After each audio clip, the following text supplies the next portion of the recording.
Good morning, friends. It is St. Patrick's Day, and today's chapter of the day is 2 Samuel chapter 8.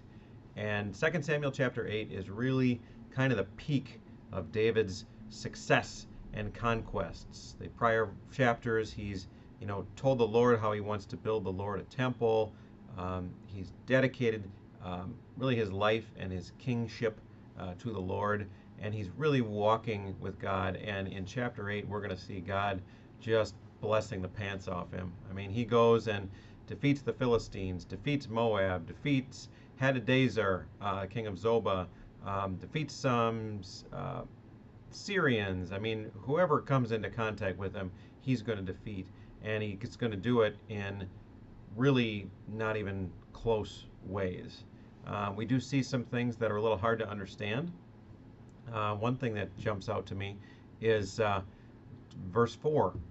David took from him 1,700 horsemen and 20,000 foot soldiers, and David hamstrung all the chariot horses, but left enough for 100 chariots.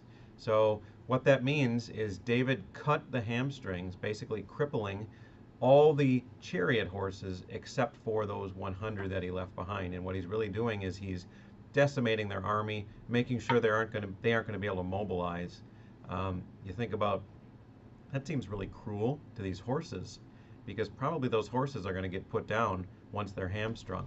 And again, we got to look at the big purposes of God, and God using everything, including all of us, as kind of pawns in those in his bigger scheme. And he's God; he can do that. So we see that. We see David in verse 15 reigning over Israel, administering justice, administering equity. So he's not just conquering, but he's ruling righteously. And in ruling righteously, he's a picture of Jesus, because that's what David really serves. One of the main purposes he serves in Scripture is he's an early picture of Jesus. He's an imperfect picture of Jesus, but he shows us the conquering. He shows us the righteous reigning, at least at points, to show us a little bit about what Jesus is like.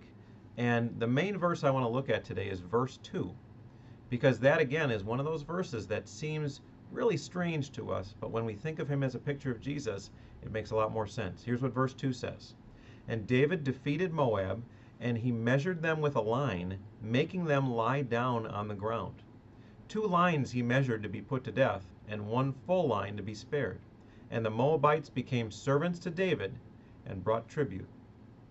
So he's defeated Moab, he's conquered them, and here are the people that have surrendered to him. And he makes them lie down on the ground in 3 lines. 2 of the lines he kills. 1 line he spares, and the ones he spares become his servants and pay tribute to him. Well, that kind of looks like God saving a bunch of wicked sinners. All of the Moabites deserve to die. They all rebelled against him. They were all trying to kill him. Him being David. David killed two-thirds of them, but mercifully and graciously spared 1/3 of them. And what happened to that 1/3? They became his servants. And that's just like us. God should have, or could have, killed everybody. He should condemn everybody. But he graciously offers to save those of us who are Christians. And what do we do in response? We become servants of Christ. And we give him tribute. We give him our lives.